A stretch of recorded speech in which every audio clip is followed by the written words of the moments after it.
포인트 글쓰기 기술, 인남야 쓰미 지음, 장인주 옮김, 머릿말. 나는 서평가로서 생활정보 사이트 라이프해커에서 주로 경영서적을 소개하고 있습니다. 라이프해커 편집장의 의뢰를 받아 서평을 쓰기 시작한 지 2년이 다 되어 갑니다. 서평은 주말과 공휴일을 제외한 월요일부터 금요일까지 매일 게시하고 있습니다. 매달 20권가량의 서평을 쓰는 셈입니다. 마감에 쫓기지 않기 위해 애를 쓰지만 실제로는 시간적 여유가 없어 항상 마감 시간에 아슬아슬하게 제출하게 되죠. 주말과 공휴일에는 다소 해방감을 느끼기도 하는데 미리 써둔 것이 없으므로 진정한 해방감이라고는 할 수 없습니다. 조금이라도 방심하면 주말이 지나 곧 후회하게 되지요. 아무튼 1년에 어림잡아 약 250권의 서평을 쓰고 있다는 계산이 나옵니다. 당연하지만 쓰기 위해서는 책을 읽어야 합니다. 그러므로 책도 주기적으로 하루에 한 권씩 읽고 있습니다. 단순 계산으로도 지금까지 365일 곱하기 2년, 즉 730권의 책을 읽어온 셈입니다. 그러나 그것은 단순 결과론이며 실제로는 독서량이나 지필량을 늘 의식하면서 살아온 것은 아닙니다. 자각 없이 흘러갔다고 하는 것이 맞을 것입니다. 그러므로 지금 이렇게 계산해보고도 누구보다도 놀라고 있는 것은 바로 나 자신입니다. 참으로 만사태평한 이야기지만 말이죠. 나는 지금까지 광고 카피라이터, 잡지나 인터넷 사이트의 프리라이터, 음악 라이터 등 다양한 글을 쓰는 직업에 종사해왔습니다. 그러다 우연히 서평 의뢰를 받아 활동하다가 현재 전문 서평가가 되기에 이르렀습니다. 물론 서평만으로는 먹고 살 수 없으니 다른 지필 활동도 동시에 해왔습니다. 서평은 처음에는 불안했지만 써보니 의외로 빠지게 되었습니다. 예상 외의 전개였지요. 이른바 다양한 우연이 겹쳐서 현재에 이르게 된 것인데 그런 하루하루를 보내면서 서평가로서의 자각이 나날이 커져갔습니다. 마구잡이로 해나가다가 예상치 않게 독자들로부터 큰 호평을 받게 된 점이 가장 큰 요인입니다. 보람을 느끼면서 집필할 수 있다는 점을 늘 감사하게 생각하고 있습니다. 이렇게 말하면 어쩌다 잘된 것이라고 오해할 수도 있겠습니다마는 결코 그렇지 않습니다. 어떻게 써야 독자 여러분에게 잘 전달되지 늘 고민하면서 글을 써왔습니다. 그러므로 서평가라고 해도 전혀 멋있는 것이 아닙니다. 만약 2년 전의 원고를 지금 다시 읽게 되면 얼굴에 불이 날 것이 분명합니다. 이 책에는 내가 여러 시행착오를 겪으면서 얻은 내용들을 정리했습니다. 앞으로 자세하게 쓰겠지만 서평을 쓰면서 가장 먼저 의식한 것은 어떤 사람이 읽고 있는가 라는 것이었습니다. 이 점은 지금도 마찬가지입니다. 왜냐하면 그 핀트가 어긋나면 어떤 것도 독자에게 제대로 전달되지 않기 때문입니다. 써서 무언가를 전한다는 목적이 있는 이상 쓰고 싶은 것만을 써서는 안 됩니다. 그렇기 때문에 독자 이미지를 떠올리는 것은 당연한 일입니다. 광고든 평론이든 기획서를 쓸 때에는 독자를 염두에 두어야 합니다. 모티브가 제한적이고 까다로울수록 폭주해서 쓰는 사람이 적지 않은데 그렇게 해서는 자기 만족에 그칠 뿐 대상에게 제대로 전달이 되지 않을 것이 분명합니다. 또 기획서인 경우에는 수용되는 것이 최우선되기 때문에 특히 독자가 어떻게 느끼는가를 의식할 필요가 있습니다. 내 서평은 왜 지지받는가? 미국에서 2005년 1월에 생겨난 라이프해커의 일본판은 3년 후인 2008년 7월에 시작되었습니다. 내가 연재를 시작한 건 그로부터 4년이 지난 후였는데 당시의 인지도는 그리 높지 않던 것으로 기억합니다. 다른 웹 미디어도 그렇겠지만 대중들에게 파고들기까지는 상당한 시간이 필요하니까요. 따라서 2014년 10월부터 12월 현재 월간 3,890만 페이지 뷰, 유니크 유저 339만 명, 규모까지 성장한 것은 매우 놀라운 일이 아닐 수 없습니다. 이는 전적으로 사이트가 가진 개성이 사용자의 수요와 맞아떨어진 덕분입니다. 송신자와 수신자의 수요가 이상적인 형태로 맞물린 것이지요. 내가 매일 업로드하고 있는 서평 역시 마찬가지입니다. 앞에서도 언급했듯이 어떤 것이 사람들의 반응을 끌어모으는가, 어떻게 접근하면 독자에게 잘 전달되는가를 수시로 고민해왔습니다. 그런 시행착오를 겪으며 글을 써오다 보니 언제부터인가 좋은 평가를 받게 되었습니다. 덕분에 현재는 기사가 공개되면 온라인 서점 판매가 급증한다는 연락을 출판사 사람들에게 자주 받게 되었습니다. 칭찬을 받으니 한층 의욕이 높아져 보다 좋은 정보를 제공하고자 나날이 노력하고 있습니다. 웹사이트에 올라와 있는 서평은 대부분 책 소개를 베낀 것이잖아요. 그런데 인나이 씨의 서평은 책을 제대로 읽고 썼다는 것을 알 수 있어요. 그러니까 신뢰할 수 있죠. 내가 쓴 서평에 대해 편집장에게 이런 이야기를 들은 적이 있습니다. 매우 황송한 이야기지만 그 말이 맞습니다. 왜냐하면 나는 보도자료를 거의 읽지 않기 때문입니다. 보도자료란 신간이 출간되기 전에 출판사가 관계자에게 배부하는 자료를 말합니다. 신간 제목, 저자 프로필, 세일즈 포인트, 출판사 혹은 저자가 어필하고 싶은 인용문 등 해당 도서의 전체상을 파악하기 좋은 정보를 종이 한 장 분량으로 정리한 것을 말합니다. 이것을 보면 대강 어떤 책인지 파악할 수 있으므로 받은 사람에게는 유용한 정보라고 할 수 있습니다. 보도자료의 내용은 일반인도 인터넷 서점의 책 소개 코너에서 확인할 수 있습니다. 담당 편집자의 코멘트와 리뷰를 제외하면 보도자료의 내용과 거의 같습니다. 즉, 독자에게도 편리한 판단 재료가 됩니다.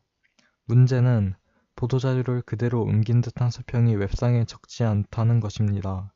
물론 아마존과 같이 단순 정보원으로 사용한다면 상관없을 것입니다. 하지만 그런 글은 쓰는 사람이나 읽는 사람 모두 시시하지 않을까요? 적어도 나는 그런 서평은 절대로 쓰고 싶지 않습니다. 그 이유는 실제로 책의 내용을 읽고 판단하고 싶기 때문입니다.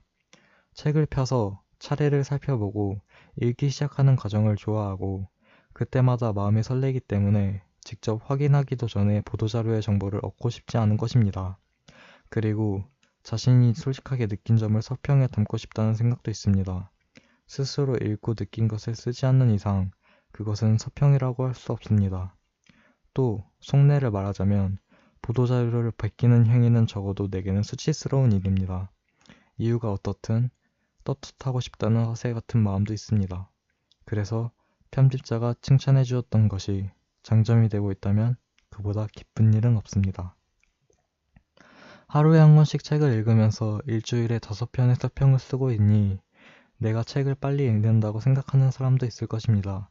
하지만 나는 어릴 때부터 책을 읽는 속도가 매우 느렸습니다. 지금도 그렇습니다. 그렇다고 해서 속도법 같은 책에 의존한 적은 없습니다.